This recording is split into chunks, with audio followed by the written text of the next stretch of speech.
and gentlemen, welcome back. Good morning, good afternoon, and good evening, wherever and whenever you may be listening to this, watching this. We are just chugging right on through the book of Daniel as we are in chapter 3 today. Last time, when we did chapter 2, we talked about a dream that King Nebuchadnezzar had that disturbed him and how Daniel's life was in danger. We saw how the Lord gave Daniel insight into the king's dream and how he helped him interpret the dream to the king.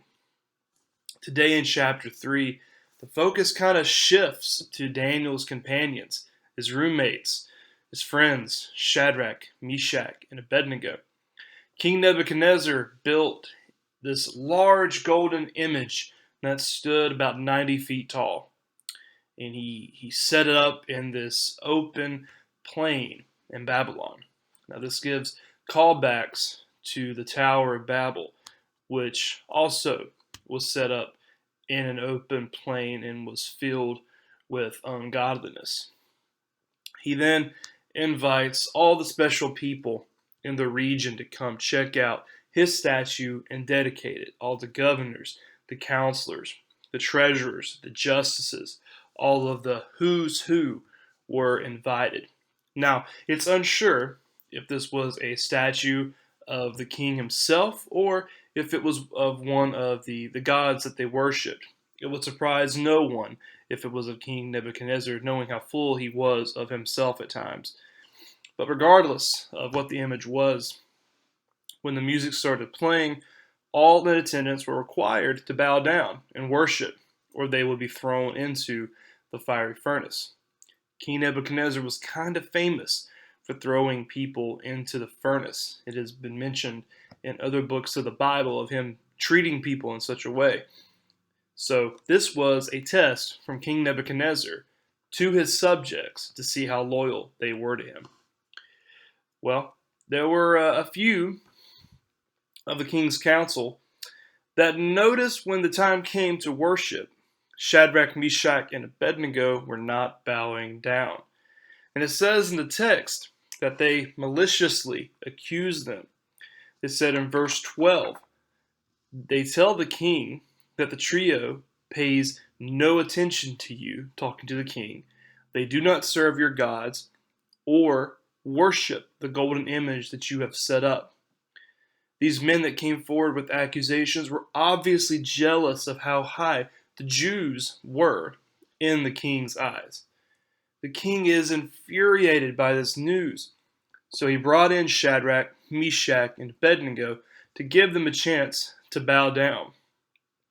The response to him is perfect in verses 16 through 18, which I will read.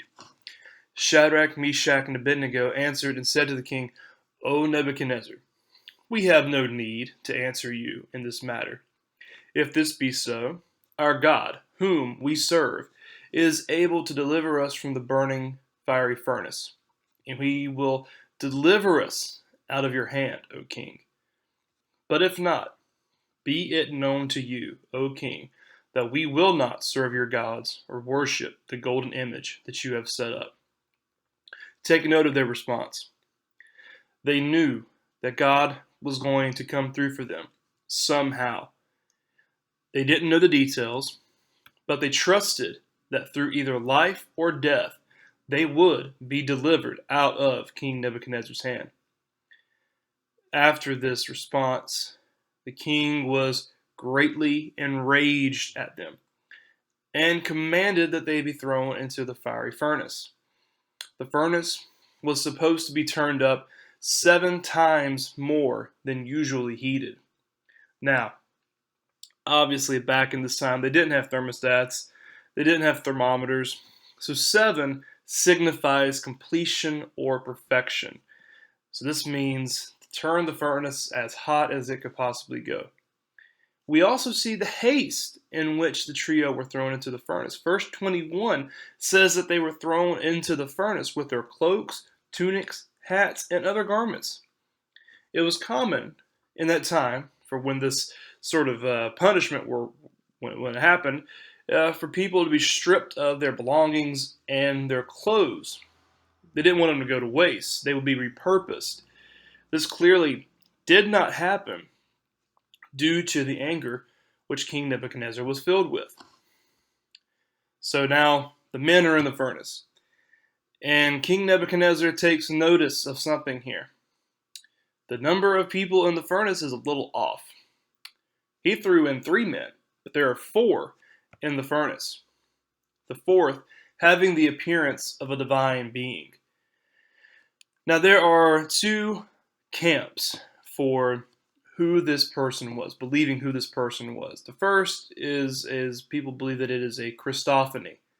A Christophany is the belief of a physical appearance of Christ before his incarnation in the Gospels. So there are people who believe that this 4th person is Christ before he became the incarnate version of Christ, which we have seen possibilities of this throughout the Old Testament. One of them being when the 3 men visit Abraham and deliver the news that he's going to have a son. That is some believe that it is the physical representation of the Trinity. And then there are other camps that believe that this is an angel. King Nebuchadnezzar seems to think that it was an angel. Regardless of who it was a demonstration of God's presence and his protection with his people. Now, as Christians, we are not promised that we will not go through trials. Rather, we are promised that if we follow Christ, things are going to get hard. Shadrach, Meshach, and Abednego were uncertain about how God would deliver them. They knew that through either death or through literal deliverance, it would happen. They were not spared from this trial. They had to go into the furnace, but the Lord protected them. It was with them there. So be encouraged today. The Lord is with his people during hard times, in times of uncertainty. He promises that. So King Nebuchadnezzar releases the trio from the furnace and realizes that there is no hair singed, no burns, and not even the smell of fire on them. Nebuchadnezzar says, "Blessed be the God of Shadrach, Meshach, and Abednego." Now notice that this is not a conversion statement from the king. This is not him accepting the God of Israel as his God. He's just simply stating that Shadrach, Meshach, and Abednego's God saved them. He still did not accept God as the one true God. He speaks of God as their God, not his own. So this is one of the most popular stories in the Bible, and there are so many good things that we can pull from this. There are 2 things that I want to mention in closing. The first being, it is important to know where you stand. It's important to know what you believe. And as Peter tells us in his book, to have a defense ready for those who ask you why you believe what you believe. Have a defense ready.